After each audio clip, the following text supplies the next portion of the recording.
मी तुमची लडकी चिऊ तुम्हाला तर माहितीच आहे. आणि आज माझा बर्थडे जवळ आला आहे फायनली. मी खूप इंतजार करत होते आणि आता मी जाईल बर्थडे शॉपिंग करायला.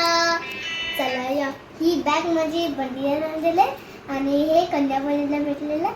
आणि हे मी बड्डे माझा आयसाचा बड्डे आले म्हणून मी वॉच घेतलेला आणि इथून हे स्प्रिंग आणि माझी फेवरेट हे स्वेटर तुम्हाला माहिती आहे का मी जुडोमध्ये घेतलेला. तुम्हाला मी व्हिडिओ पण काढलेला. शर्ट मी घातलंय. मी आणि माझी मम्मीची फ्रेंड जायलो शॉपिंगला. मम्मी पचलले आणि माझी बर्थडे शॉपिंग करायला माझा ड्रेस घेणार आहे मी.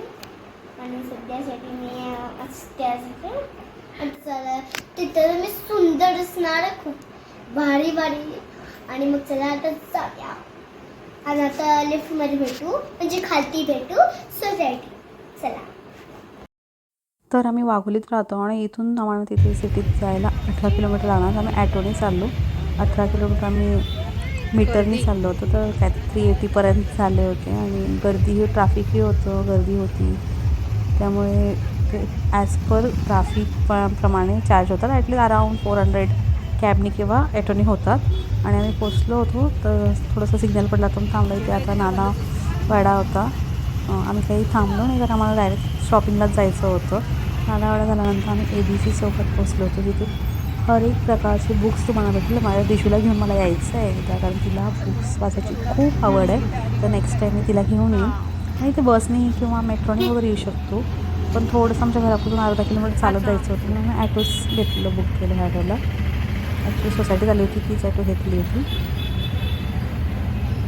चिव तरी खूप जास्त खुश होती कारण तिच्या बड्डेची शॉपिंग झाली होती. कारण मागच्या वर्षी पण बड्डे आमचा खूप पाणी भरलं होतं सगळीकडे. मी कॅन्सल केला होता. मी ह्यावेळी तिला सांगितलं होतं की बड्डे छान करायचं आहे आता. मग म्हणून आम्ही सिटीमध्ये आलो होतो. चला म्हटलं दरवेळी मी ऑनलाईनच शॉपिंग करते तिच्या बड्डेची. तर ह्या वेळेला थोडं मला पाहून इकडे तिकडे बघून थोडं व्हरायटीज चेक करायच्या होत्या म्हणून आम्ही सिटीत आलो होतो माझ्या फ्रेंड्ससोबत. आणि खूप सारे फ्रॉक ट्राय केले, चेक केले. पण असं मला इतका काही आवडत नव्हता. बरीच शॉप फिरलो आम्ही. जिथे आहेत तेवढे सगळे शॉप पालथी घातलो. तिलाही थोडा त्रास दिला. आणि चिवचा साईज असा होता ना, अंगात खूप बारीक होती ती. त्यामुळे काही शोल्डर उतरत होते, काही डिझाईन आवडत नव्हती, काही तिला कम्फर्टेबल नव्हते. असे बरेच ड्रेसेस आम्ही पाहिले. नंतर घेऊया. कलर आवडत नव्हता. ॲक्च्युली पहिला मी बार्बी थीम करायला चाललो होतो. बार्बी थीमप्रमाणे मला बेबी पिंक कलरचा फ्रॉक हवा होता पण कुठेच अवेलेबल नव्हता. आणि आता लाईट पिंक कलरचा असा म्हणजे आवडेल असा फ्रॉक कुठेच नव्हता. फिरत आम्ही चाललो होतो. इकडे तिकडचे शॉप पण पाहत होतो. कुठे काही सेल लागला तिथेही जात होतो. आणि ॲक्च्युली घरातून आम्ही थोडंसं लेट आलो होतो त्यामुळे खूप लेट झाला होता आम्हाला. तरी सगळे शॉप आम्ही फक्त फ्रॉकसाठी चेक केले होते. हे कसले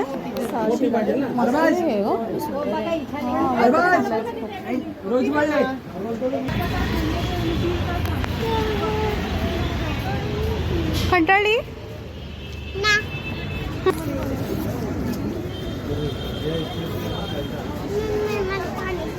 त्यापेक्षा हा एक ब्लॅक कलरचा हा खूप आवडला, व्यवस्थित बसलाही होता. पण ती वाईब्स येत नव्हता की बड्डे दिवशी हा घालावा. असं दुसऱ्यांच्या बड्डे दिवशी ठीक आहे, स्वतःच्या बड्डे दिवशी वाटत नव्हतं. हा वाटला पण तिला हा कॅरी होत नव्हता. खूप असं घेर खूप जास्त होता आणि हा पॅटर्न पण थोडासा वेगळा वाटला. इतका नाही आवडला. तरी चालू होतं आमचं तिला ट्राय करून कोणता तरी छान वाटेल म्हणून मॉडेलिंग वगैरे करून घेत होती जेवढे कम्फर्टेबल वाटलं असं. हेच चालू होतं दिवसभर. तीही शेवटी खूप जाम थकली होती आणि इतके सारे आम्ही कपडे काढत होतो की हर एक पॅटर्नचं दाखवा आवडं काही. फ्रॉक वगैरे फायनली आम्ही सिलेक्ट केला होता. एक तो मी नेक्स्ट ब्लॉगमध्ये तुम्हाला दाखवेनच कोणता घेतला काय घेतला.